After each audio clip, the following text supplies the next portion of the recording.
शुरुआत में देने 5,000 और फिर लग जाएगी 3,000 महीने की पगार।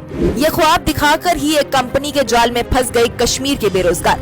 किसी यूट्यूबर के एक वीडियो से 2 दिन में 59 करोड़ का घोटाला खुलकर आया सामने।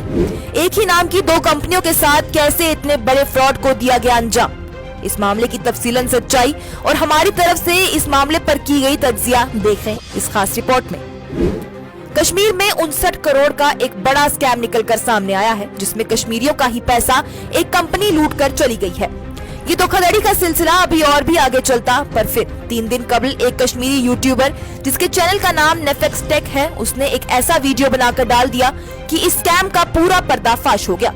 पहले आपको बताते चले इस कंपनी के बारे में। क्यूरेटिव सर्वे नाम की एक कंपनी थी जिसके दफ्तर जम्मू के साथ साथ कश्मीर के लगभग हर अजले में मौजूद थे और वहीं यहाँ पर सैकड़ों लोग काम भी किया करते थे। ये कंपनी दावा करती थी कि वो जल्द ही अपने कुछ प्रोडक्ट्स को मार्केट में लाने वाली है, जिसके लिए वो लोगों से इस पर सर्वे करवा रही है ताकि जब भी वो प्रोडक्ट मार्केट में लाए तो ये लोगों की जरूरतों के मुताबिक हो। ये प्रोडक्ट्स कई सारे हैं जिसमें स्किन केयर, हेयर केयर सब शामिल है। इसके लिए लोगों को ये बताया गया कि उन्हें सर्वे में हिस्सा लेना है।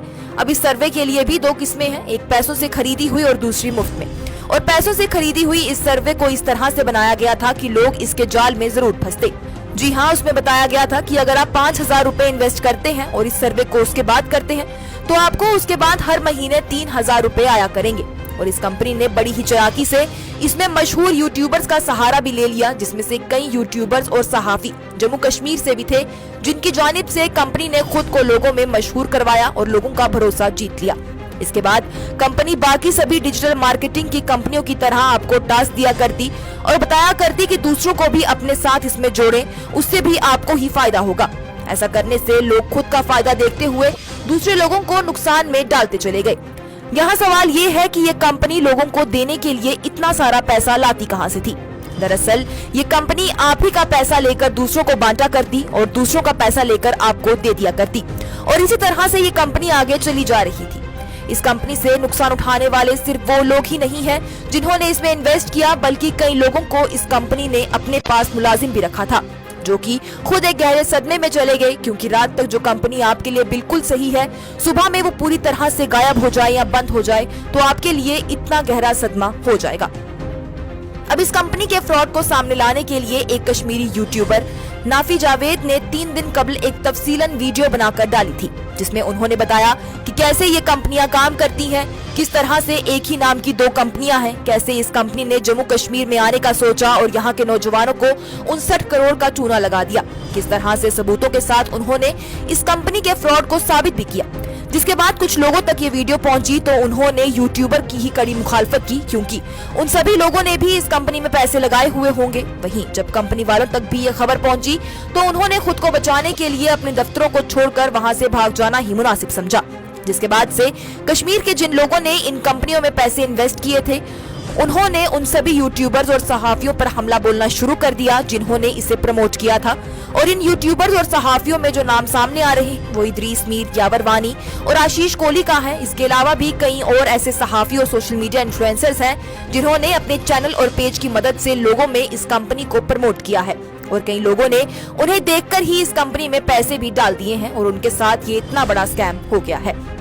अब जरा हमारी एनालिसिस जो इस खबर पर है वो आपको बताते हैं। जैसे ही ये स्कैम का पर्दाफाश हुआ, सभी ने यूट्यूबर्स पर सवाल खड़े करना शुरू कर दिए, उन्हें हरफ तनकीद बनाना शुरू कर दिया और अपने जवाबों में सोशल मीडिया इन्फ्लुएंसर्स ने भी ये कहा कि उन्होंने जो प्रमोशन की थी वो पेड थी और ऐसा करने के लिए उन्होंने पहले पूरी तरह से कंपनी की तफ्तीश की। उन्होंने कंपनी का GST देखा, वहाँ के डायरेक्टर्स के आधार कार्ड और पैन कार्ड देखे, वो मरकजी हुकूमत से रजिस्टर्ड है, ये सभी जानकारी ली थी। जिसके बाद ही उन्होंने इसकी प्रमोशन की और लोगों को बताया कि ये कंपनी पूरी तरह से भरोसे के काबिल है। इसी बीच इन यूट्यूबर्स की आंखों में भी धूल झोंकी गई है। जी हाँ, आपको बताएं तो इस नाम से 2 कंपनियां रजिस्टर्ड हैं।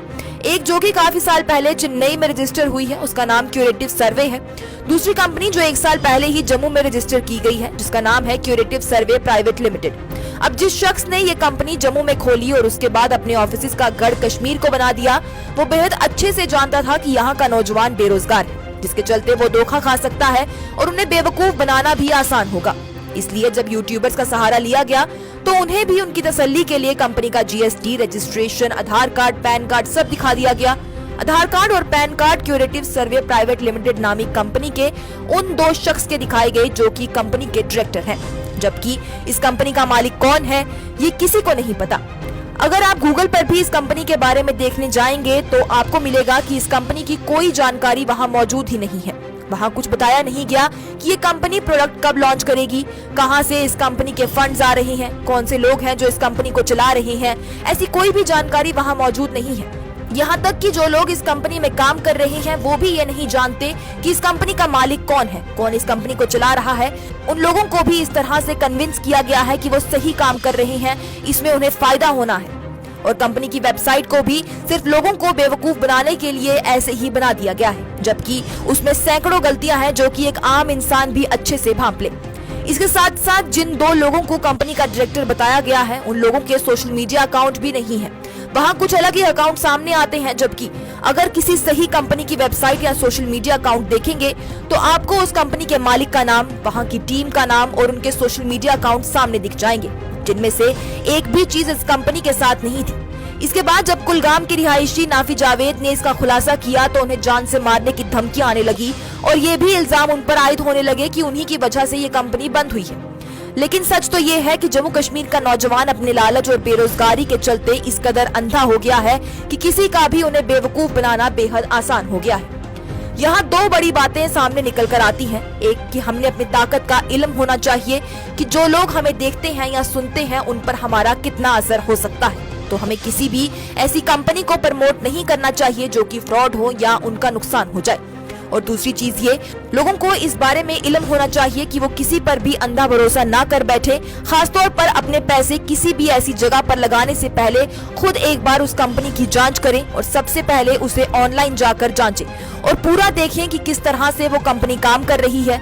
इसके अलावा यहाँ पर एक बड़ा सवाल अब लोग ये भी उठा रहे हैं कि अगर ये कंपनी फ्रॉड थी तो आखिर किस बुनियाद पर इस कंपनी की रजिस्ट्रेशन हुई, कैसे उन्हें रजिस्ट्रेशन मिला, कैसे इनके पास जीएसटी मौजूद है, अहदेदारों ने किस तरह से इनके कागजातों पर दस्तखत कर दिए। वहीं कल से भड़के इस मामले को लेकर साइबर पुलिस भी तेजी से तहकीकात में लगी हुई है।